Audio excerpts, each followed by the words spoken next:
नमस्कार, स्वागत है आप सभी का स्वदेश 24x7 न्यूज चैनल में और मैं हूं आपके साथ हाजिर शुभम सानी। चलिए बढ़ते हैं एक खास खबर के साथ। खबर दुर्ग से जुड़ी हुई है, जहां छत्तीसगढ़ के पूर्व डिप्टी सीएम टीएस बाबा सिंह देव ने पूर्व मुख्यमंत्री भूपेश बघेल के मुगलों से जुड़े बयान का समर्थन किया है।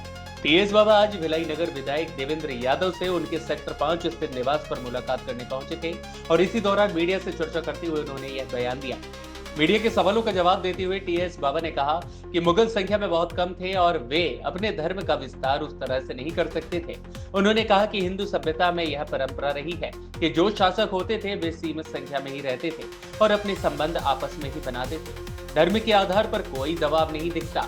टीएस बाबा ने ऐतिहासिक उदाहरण देते हुए कहा कि सम्राट अशोक हिंदू थे और गौतम बुद्ध का जन्म भी एक हिंदू परिवार में ही हुआ।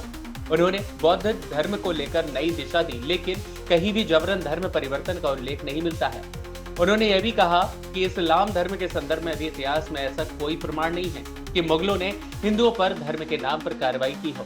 उन्होंने आगे कहा कि वे स्वयं सरगुजा रियासत से आते हैं, जो एक परिवार राज रहा है और उस वक्त भी वहाँ हिंदू सुरक्षित थे और मुसलमानों की संख्या बेहद कम थी। इतिहास में कहीं यह भी नहीं मिलता है कि मुगलों ने हिंदुओं पर अत्याचार किए हों। पूर्व डिप्टी सीएम टीएस बाबा सिंह देव के इस बयान के बाद छत्तीसगढ़ की राजनीति में एक बार फिर से सियासी चर्चाएं तेज हो गई हैं। दुर्ग से दीपमाला सिन्हा की खास रिपोर्ट। भूपेश बघेल को दिक्कत है तो वो देश छोड़ के चले जाए। तो ये बताइए, क्या वाकई में मुगलों के काल में हिंदू सुरक्षित थे? क्या आप मान रहे हैं कि ऐसा कुछ? मुगल बहुत कम संख्या में थे और वो अपने धर्म का विस्तार उस तरीके से कर ही नहीं सकते थे। पुरानी जो परंपराएं, पुरानी जो पद्धतियां रही हैं वो हिंदू सभ्यता में हमने ये हमेशा देखा कि जो राज पे रहते थे वो संख्या में सीमित रहते थे और संबंध उनको फिर बनाने होते थे तो दूसरों से संबंध बनाते थे। उसमें धर्म को लेके कभी भी कोई बात अड़चन जैसी दिखती नहीं थी। अशोक सम्राट थे, हिंदू राजा थे, गौतम बुद्ध थे, एक हिंदू परिवार में उन्होंने जन्म पाया।